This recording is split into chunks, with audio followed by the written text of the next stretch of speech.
Ya, ini ada yang mengatakan ramai yang bertanya. Memang ini sesi tanya jawab insya Allah ya. Jadi harap dimaklumi insya Allah. Selanjutnya setelah salam saya mau nanya bagaimana caranya menghilangkan ain yang telah terjadi atau menimpa pada kendaraan pribadi. Mohon dijawab Ustaz. Jazakallahu khairan. Ain, betul. Ini perlu sekali dibahas. Ain, bagi yang belum tahu, itu artinya mata ya. Sebenarnya dalam bahasa Arab artinya mata. Nah, seringkali teman-teman sekalian, orang di Indonesia ini tidak menyadari masalah ain. Jadi orang kalau biasa hatinya hasad, iri, ya, dengki, maka dia tidak bisa melihat orang lain punya kelebihan. Kapan dia temukan orang lain punya kelebihan, maka langsung, otomatis dia langsung merasa iri. Kenapa dia dapat, kenapa dia lebih gagah, kenapa dia lebih pintar, kenapa dia lebih cantik, kenapa dia lebih kaya, kenapa. Selalu saja dia was-was dengan masalah seperti itu. Dan ini berbahaya, bisa naik ke matanya. Jadi bisa naik ke matanya, nanti matanya jadi panas, ya. Matanya jadi panas. Makanya Nabi SAW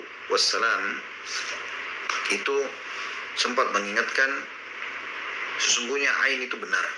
Ain itu benar terjadi. Innal aini lal haq. Pasti benar terjadi. Dan Nabi SAW sudah mengingatkan juga, ya, hati-hati dengan ain, karena dia banyak sekali membuat manusia masuk ke dalam kuburan dan juga membuat, ya, manusia masuk ke dalam kuburan dan juga membuat unta masuk ke kuali. Jadi memang harus hati-hati sekali, ya. Baik. Bagaimana solusinya? Kalau Anda belum kena ain, maka solusi yang paling pertama Anda selalu membaca zikir pagi petang, baca doa kalau mau keluar, ya. Terus saja begitu, terus aja, ya.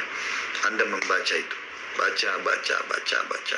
Jadi baca doa keluar rumah, ya, baca zikir pagi petang, dan juga jangan lupa kalau sudah ada yang puji. Misalnya orang mengatakan, oh gagah ya, oh cantik ya, oh pintar ya, oh kaya ya, oh kamu hebat ya. Selalu kita bilang, ingat kalimat ini, Masya Allah, Tabarakallah. Masya Allah, Tabarakallah. Selalu bilang, Masya Allah, Tabarakallah. Walaupun dengan diri kalian kita sendiri. Walaupun diri kita. Ya, walaupun juga hanya diri kita sendiri. Jadi tetap aja bisa. Gitu ya. Bisa kita kenakan diri kita sendiri. Karena tidak sadar gitu ya. Ada seorang teman saya di Madinah, namanya Dr. Hussein. Hafidahullah, semoga Allah jaga beliau. Itu sempat teman-teman sekalian dia menceritakan kepada saya waktu kami cerita tentang masalah ain ya. Karena banyak orang rumah tangganya ribut ya, tanpa sebab. Tiba-tiba jalan sama-sama, habis makan, habis jalan-jalan di mall, nanti pulang ribut suami istri. Dia tidak tahu apa sebabnya. Tiba-tiba ribut, tiba-tiba jengkel-jengkelan, tiba-tiba bicara masalah cerai dalam satu malam. Baru makan dan minum sama-sama tiba-tiba begini. Kok bisa ini? Gitu kan? Atau anak-anak baru pulang dibawa jalan-jalan, tadinya nggak apa-apa, tiba-tiba pulang demam malam hari. Gitu. Jadi masalah ini. Demam di malam hari. Ini kan jadi muskil juga ya. Dan ternyata ini semua penyebabnya ain. Saya pernah mengalami begitu waktu anak-anak saya bawa keluar. Dan pada saat kami balik ke rumah, gitu kan, kami temukan ternyata demam. Tidak ada sebab, anak ini sehat kok tadi. Kok bisa tiba-tiba begini? Maka langsung saja saya pada saat itu coba bacakan beberapa ayat-ayat ruqyah, ya, dari Al-Fatihah, ayat kursi, Al-Kafirun, Al-Ikhlas, Al-Falaq, An-Nas, beberapa ayat dari surah Toha, ya. Terus kita bacakan, alhamdulillah dia jadi tenang dan dia tidur gitu. Apapun yang Anda lihat mengganjal, ya, yang tadinya tidak apa-apa normal, tiba-tiba berubah, maka kalau sudah terlanjur terjadi, kalau tadi belum terjadi, Anda selalu bilang Masya Allah, Tabarakallah, dan zikir tentunya kepada Allah Subhanahu Wa Taala. Tapi kalau sudah terlanjur terjadi seperti penanya di sini tentang mobil, ya, ataupun misalnya yang lainnya ya, seperti misalnya juga rumah tiba-tiba terasa tidak nyaman, ya, ataupun hubungan tidak harmonis lagi antara suami istri dan seterusnya, maka ini ruqyah syariah. Kalau untuk mobil kendaraan Anda, maka saran saya diambil air, kemudian ditaruh daun bidara, ya, kemudian Anda 7 lembar ya, bisa kelipatan 7, 14, 21 gitu kan. Anda ambil daun bidara ini, kemudian mulailah Anda bacakan ayat ruqyah, lalu Anda sedikit meludah ya di air itu. Kemudian airnya Anda pakai untuk cuci mobilnya. Insya Allah, mudah-mudahan kita berharap ya. Karena ini pernah terjadi di zaman Nabi SAW, ada sahabat yang tampan sekali, putih bersih kulitnya, dan dia kebetulan mandi. Zaman dulu tidak ada kamar mandi dalam rumah, jadi di padang pasir ya, di kamar mandi luar umum lah. Dan laki-laki kamar mandi waktu itu sampai di leher, ya, pintunya maksudnya, pintunya sampai di leher. Sementara perempuan itu tertutup sampai ke kepalanya gitu ya. Maka ada seorang yang lewat lalu mengatakan begini, dia mengatakan, saya atau wanita, anak gadis yang di pinggir pun di rumah itu tidak seputih kamu. Tiba-tiba yang mandi ini pingsan, tiba-tiba pingsan. Nah pada saat dia pingsan jatuh, gitu kan? Pada saat dia pingsan jatuh, maka pada saat itu pula beberapa sahabat melaporkan kepada Nabi SAW, ya Rasulullah, ada orang mandi begini kejadiannya. Lalu Nabi SAW mengatakan, coba tanya siapa yang lihat dia pada saat dia mandi. Mereka mengatakan si fulan, disebutlah namanya. Lalu Nabi SAW panggil, Nabi mengatakan, kenapa kau tidak bilang Masya Allah, Tabarakallah?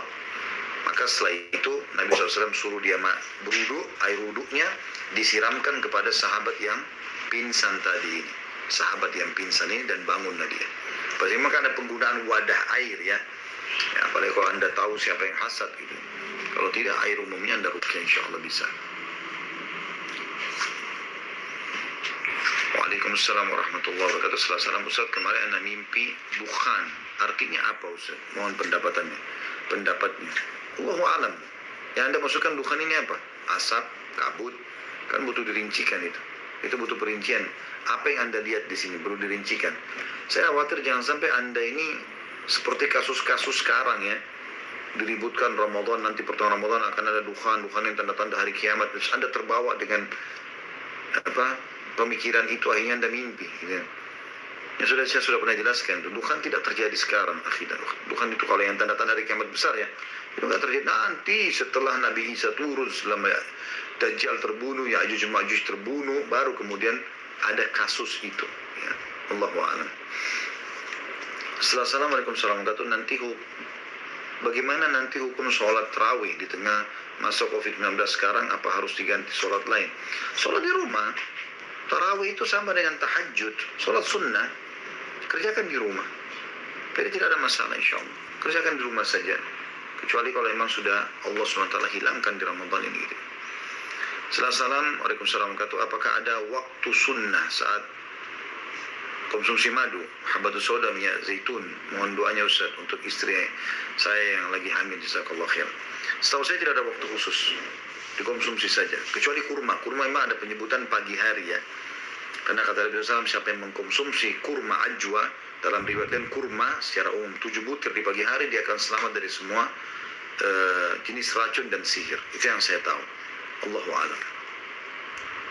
Insya Allah mudah-mudahan istri antum yang minta didoakan ini dimudahkan Allah SWT melahirkan dengan semudah-mudahnya, berkah insya Allah, anak antum juga sempurna dan juga dijadikan sebagai anak yang berbakti, soleh dan solehah. Tergantung Allah kasih nanti anak apa insya Allah. Ustaz, bagaimana cara meruqyah diri karena sering kali mimpi buruk digigit ular dan diganggu cicak, atau mimpi ada orang jahat yang mengganggu, tetapi selama ini saya merasa tidak ada orang yang bermasalah. Berdoa pertama kepada Allah SWT. Nabi SAW waktu kena disihir oleh Lubab bin Asam, seorang Yahudi, Nabi SAW tidak tahu apa sebabnya. Beliau sampai lupa istri yang mana harus beliau gilir malamnya, sampai diingatkan oleh para ummahatil mu'minin. Dan akhirnya Nabi SAW berdoa dan datanglah petunjuk gitu kan. Kemudian yang kedua, ruqyah saja ya, ruqyah. Anda ruqyah baca Al-Fatihah 3 kali, ayat kursi 3 kali, Al-Kafirun 3 kali, Al-Ikhlas 3 kali, Al-Falaq 3 kali, An-Nas 3 kali. Saya ulangi, Al-Fatihah, Alhamdulillahirabbil alamin sampai akhir. Kemudian ayat kursi, Allahu la ilaha illa huwal hayyul qayyum sampai akhir.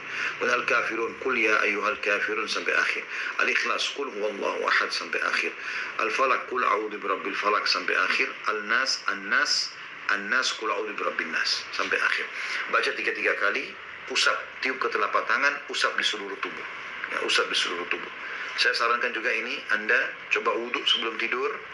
Ya, kemudian tidurlah menghadap ke sisi kanan ya.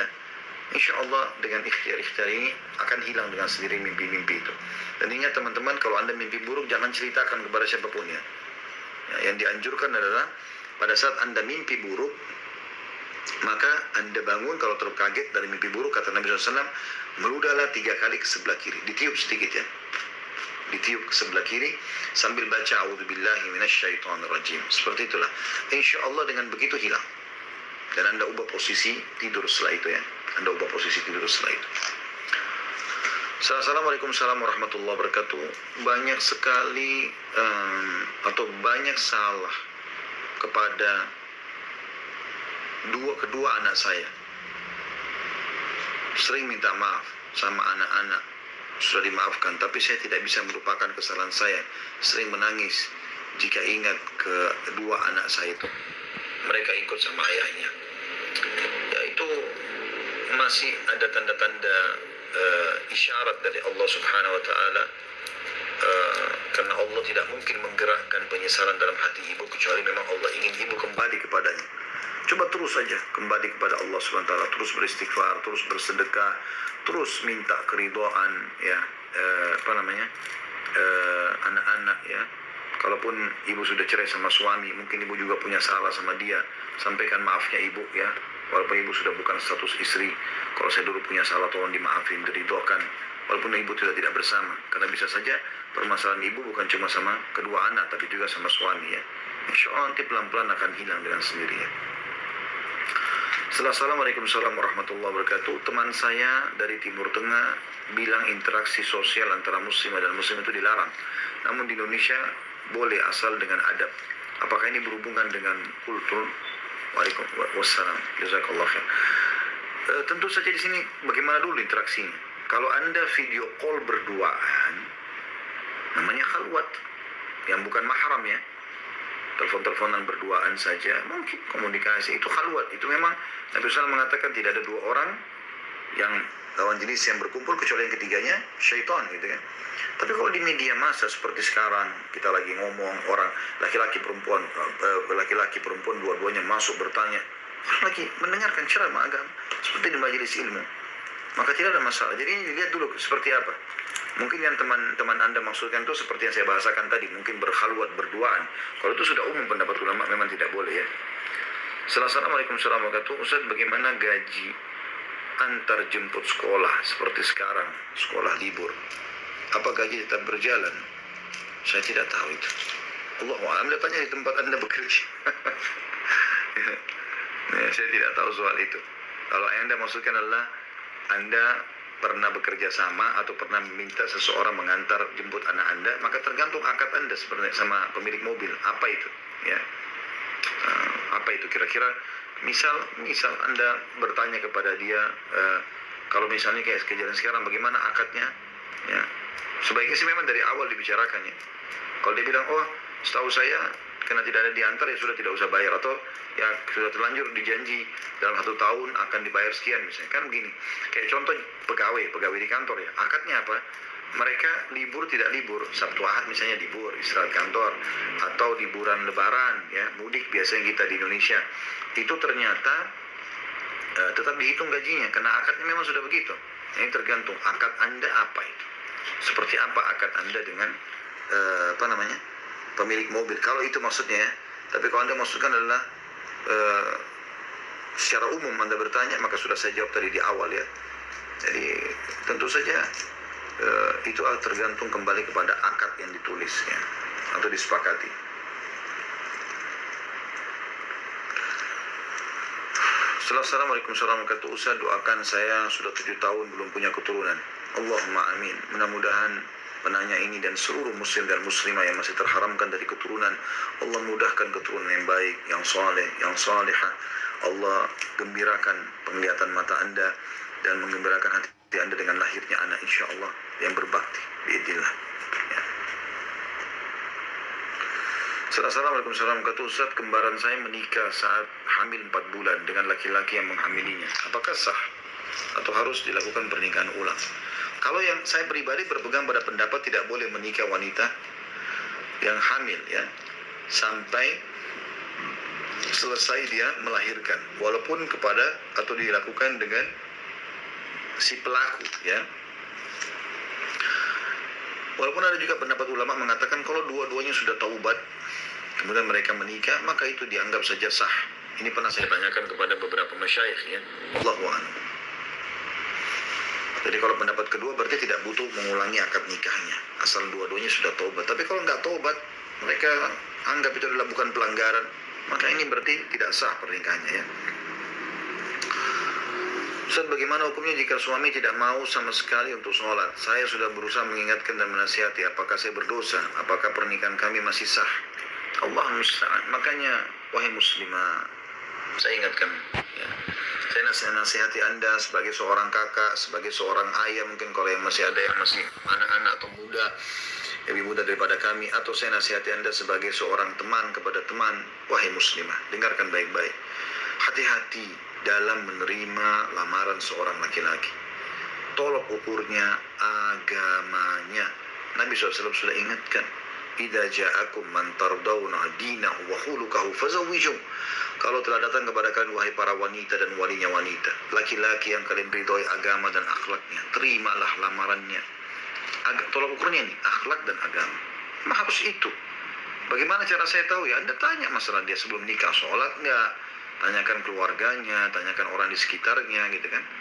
Dan akhlaknya baik nggak? Salah satu tolak akhlak baik itu adalah dermawan, suka bantu orang, menjenguk orang sakit, bakti sama orang tuanya, kan gitu. Jadi kita bisa tahu orangnya lembut misalnya ya, bukan orang yang kasar, yang keras, itu semua baik. Tetapi kalau sudah terlanjur terjadi qaddarullah masyafal seperti ukhti kita ini, semoga Allah memberikan Anda solusi. Tentu kalau Anda nasihatin, dalam arti kata betul-betul sudah serius ya, dan menegakkan hujah padanya, dia malah berlaku kasar. Kalau dia masih diam, dia masih mau nerima, tapi belum mau sholat, ini bersabarlah, saran saya. Tapi kalau dia malah frontal, malah bersifat kasar, keras, macam-macam lah. Mungkin dia malah lebih keras daripada Anda. Maka pada saat itu saran saya, Anda tidak bersama lagi. Saran saya, Anda istikharah, berpisah saja. Karena ini pernah saya baca fatwa Syekh Utsaimin rahimahullah tentang masalah apakah boleh wanita meminta cerai dari suaminya yang tidak sholat, maka jawabannya iya. Pertama sholat 5 waktu ya, karena ini sudah rukun Islam. Kalau dia tidak sholat, lalu apa yang akan diandalkan dari amalnya? Sementara Nabi SAW mengatakan awal amal dihisab hari kiamat adalah sholat. Kalau dia baik, maka akan baik semuanya. Seperti itu. Baik, saya akan kembali ke YouTube lagi teman-teman sekalian.